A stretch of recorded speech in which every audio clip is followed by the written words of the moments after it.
టాలీవుడ్‌కి ఎంతోమంది హీరోలు వస్తూ ఉంటారు, వెళ్తూ ఉంటారు.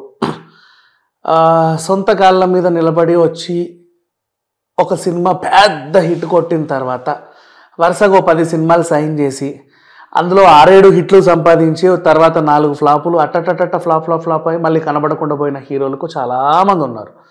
నెక్స్ట్ చైల్డ్ ఆర్టిస్ట్‌గా మెప్పించి, తర్వాత హీరో అయ్యి, మొదటి 2, 3 సినిమాలతో మెప్పించి, తర్వాత మళ్ళీ ఫ్లాప్‌లో బాటపడి అసలు అడ్రస్ లేకుండా పోయిన వాళ్ళు చాలామంది ఉన్నారు. నెక్స్ట్ వారసత్వంగా కొంతమంది వచ్చి నిలదొక్కుని 1, 2 సినిమాలు హిట్ అయిన తర్వాత వరుస ఫ్లాపులతో అడ్రస్ లేకుండా పోయిన వాళ్ళు కూడా ఉన్నారు. ఇన్ని రకాల మంది హీరోల్లో రీసెంట్గా కొంతమంది హీరోలు మాత్రం చాలా తక్కువగా తలుక్కుమంటున్నారు.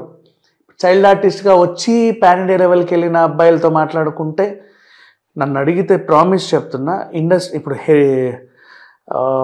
ఏమన్నా వారసత్వంగా మహేష్ బాబు గారు వచ్చారు, ఇప్పుడు పాన్ ఇండియా లెవెల్లో పెద్ద స్టార్. కానీ ఎలాంటి వారసత్వం లేకుండా తేజ సజ్జా వచ్చాడు, ఇప్పుడు పాన్ ఇండియా లెవెల్లో పెద్ద స్టార్. ఆ అబ్బాయిని పట్టుకుంటే మినిమం 100 కోట్లు పట్టేయచ్చులే సినిమాలో అన్న నమ్మకం వచ్చింది చాలామందికి. నెక్స్ట్ వారసత్వంగా వచ్చి హిట్ అయిన వాళ్ళు చాలామంది ఉన్నారు. వాళ్ళలో పోల్చుకుంటే మనం ఇప్పుడు వచ్చి రామ్ చరణ్ తేజాని చూస్తున్నాము, అల్లు అర్జున్ని చూస్తున్నాము, ప్రభాస్ గారిని చూస్తున్నాము, ఎన్టీఆర్ గారిని చూస్తున్నాము, జూనియర్ ఎన్టీఆర్ గారిని. వీళ్ళందరూ మంచిగానే ఉన్నారు. వీళ్ళ సరసన ఇంకొక అబ్బాయిని చేర్చవచ్చు చాలా హ్యాపీగా, మనస్ఫూర్తిగా. ఎవరు అనుకుంటే శ్రీకాంత్ వాళ్ళ అబ్బాయి రోషన్ మేకా. అప్పుడెప్పుడో నిర్మలా కాన్వెంట్ అనే సినిమాతో వచ్చాడు. ఆ తర్వాత అది మంచి హిట్టే, కాదని చెప్పలేము. నాగార్జున గారి క్యామియో ఉంటుంది. నెక్స్ట్ చాలా గ్యాప్ తీసుకొని, అయ్యో ఆ గ్యాప్ ఏంటి, నిర్మలా కాన్వెంట్ కంటే ముందు మాట్లాడుకోవాలి మనం. అంతకుముందు గుణశేఖర్ రుద్రమదేవి సినిమాలో చేశాడు, తర్వాత చాలా గ్యాప్ ఇచ్చి నిర్మలా కాన్వెంట్, తర్వాత చాలా గ్యాప్ ఇచ్చి పెళ్లి సందడి. అదేంటో మరి అంత గ్యాప్ చూడాలి. పిల్లలకి వయసు ఏమెంతగా అయిపోలా, బట్ పెళ్లి సందడితో ఒక మంచి కమర్షియల్ హిట్ అందుకున్నాడు. దాంట్లో శ్రీలీల అందం, ఈ అబ్బాయి అభినయం అందరికీ బాగా నచ్చింది. అరే ఇతను ఎక్కడికో వెళ్ళిపోతాడో అనిపించింది. నెక్స్ట్ ఆ తర్వాత ఆఫ్టర్ 5 ఇయర్స్, ఈ 5 ఇయర్స్లో మరి ఈయన దగ్గర సినిమాలు ఏం రాలేదా? పెళ్లి సందడి బాగానే ఉంది, శ్రీలీల అలా ఎగిరెగిరి ఇన్ని సినిమాలు చేసినప్పుడు మరి ఇతనికి ఎందుకు రావు అనుకుంటే వచ్చాయి. కనీసం 50 కథలు రిజెక్ట్ చేశాడు. 50 స్టోరీస్ రిజెక్ట్ చేయడం అంటే it's not a joke. 50 stories reject చేసి ఛాంపియన్ అనే ఒక సినిమాకి సైన్ చేశాడు. ఛాంపియన్ అనే సినిమా ఒక స్పోర్ట్స్ డ్రామానే కదా? నో, ఇప్పటి వరకు పీరియాడిక్ స్పోర్ట్స్ డ్రామా, ఇప్పటి వరకు రానటువంటి స్పోర్ట్స్ డ్రామా, చాలా భారీ స్పోర్ట్స్ డ్రామా అని చెప్తున్నారు. మరి అద్వైతం దాన్ని ఎలా అనుకున్నాడో, ఏమనుకొని తీస్తున్నాడో మనకు తెలియదు. స్వప్న సినిమాస్ గారు అలాగే ఆనంది ఆర్ట్స్ ఇంకో బ్యానర్ సంయుక్తంగా దీన్ని నిర్మిస్తున్నారు. Mickey J mayor music. And ఇంకా ఈ సినిమా గురించి చెప్పుకోవాలంటే బోల్డ్ అని ఉన్నాయి. ఈ మధ్యకాలంలో రిలీజ్ అయినటువంటి ఒక చిన్న గ్లిమ్స్ ఏంటిది అనిపించింది. ఇప్పుడు రీసెంట్గా ఒక పోస్టర్ వదిలారు.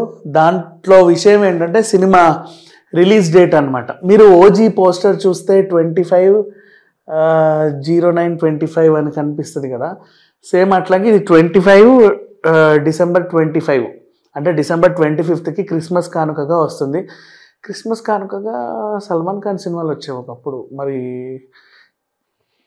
క్రిస్మస్కి ముందు అవతార్, మొదటి వారంలో అఖండ, ఓకే నైస్. తర్వాత ఇంకా పోతే సంక్రాంతి సినిమాలో అందరికి తెలిసిన విషయమే. సో డిసెంబర్ 25 నుంచి న్యూ ఇయర్ని దాటుకొని సంక్రాంతి వరకు నిలబడాలి ఈ సినిమా. ఖచ్చితంగా నిలబడుద్దా అంటే నిలబడుద్దనే అనిపిస్తుంది ఆ లుక్స్ అవన్నీ చూస్తుంటే. బట్ సడన్ సర్ప్రైజ్, అనుకోకుండా రోషన్ రావడం ఏంటి, ఒక పోస్టర్ రిలీజ్ చేయడం ఏంటి, షూటింగ్ ఎప్పుడు చేసుకున్నారో తెలీదు, ఒక హడావిడి లేదు, ఏమీ లేదు, చాలా సింపుల్గా వచ్చింది. అండ్ ఈయన గురించి అందుకే మాట్లాడుకుంటూ పోతే, తవ్వుకుంటూ వెనక్కి వెళ్తే మధ్యలో ఎందుకు కనబడలేదయ్యా నువ్వు అంటే 50 స్టోరీలు రిజెక్ట్ చేశారంట. వాళ్ళందరూ వచ్చారు కథలు పట్టుకొని, సార్ ఇట్లుంటుంది అట్లుంటుంది, మిమ్మల్ని ఏమేమో చేసేస్తామని. వద్దు బాబు, మమ్మల్ని ఏం చేయాల్సిన అవసరం లేదు, నేనే ఏదో ఒకటి అవుతాను అని చెప్పేసి వాళ్ళందరినీ చక్కగా ఉంచి ఓ మంచి కథనైతే ఎంపిక చేసుకున్నాడు. కథలో దమ్ము కనబడుతుంది, పోస్టర్లో దమ్ము కనబడుతుంది, రిలీజ్ డేట్లోనూ దమ్ము కనబడుతుంది. హీరో గురించి ఇంకా చెప్పాల్సిన అవసరం లేదు. శ్రీకాంత్ గారు ఎంత మంచి నటుడో మనందరికీ తెలుసు. ఫ్యామిలీ ఆడియన్స్ని మెప్పించాలన్నా, నెగిటివ్ షేడ్స్ చేయాలన్నా, అమాయకత్వంగా నటించాలన్నా, ఏం చేయాలన్నా 360 డిగ్రీస్లో ఒక పరిపూర్ణత చెందినటువంటి నవరసాలు పలికించేటువంటి నటుడు. ఈవెన్ నాకు చాలా ఫేవరెట్. నన్ను అడిగితే మీ ఫేవరెట్ హీరో అని శ్రీకాంత్ అనే చెప్తాను. నాకు స్టార్ హీరోలు నచ్చరు, ఇట్లాంటి నటులు ఇష్టం.